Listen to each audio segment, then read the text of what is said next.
حضرت بلال آئے جناب عمر سے ملنے، کیسر و کسرا بھی آئے تو عمر خاطر میں نہ لائے، پر بلال حبشی دروازے پہ داخل ہوئے تو فاروق اعظم نے کرسی چھوڑ دی، ہاتھ باندھ کے کونے میں کھڑے ہو گئے، کالا رنگ ہے، نام بھی لکھنا نہیں جانتے۔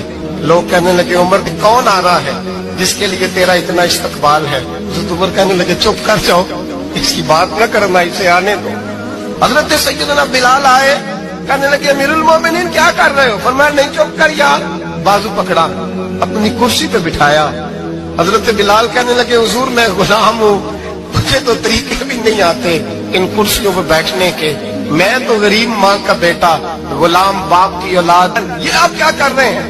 حضرت عمر کہنے لگے بلال تھا تو غلام ہی، پر جب سے مصطفیٰ کا غلام بنا ہے تو ہمارا امام بن گیا ہے، اب تو امام ہے رسول اللہ کی امت کا۔ فرمایا وہ مجھے دن یاد ہے جب مکہ فتح ہوا تھا، بت ٹوٹ گئے تھے، بڑے بڑے سردار تھے، اور میرے نبی نے فرمایا بلال سے کہو کعبے کی چھت پہ چڑھ کے اذان دے، تو لوگوں نے کہا حضور یہ سارے جل گئے ہیں، کسی اور کی ڈیوٹی لگا دے۔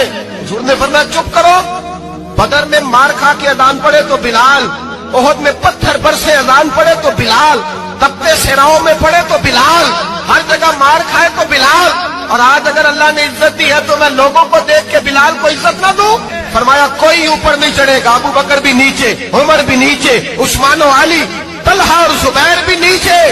آج یہ حبشی غلام کعبے کی چھت پہ چڑھے گا اور میں دنیا کو بتاؤں گا کہ اصل عزت اسی کے پاس ہوتی ہے جو رسول اللہ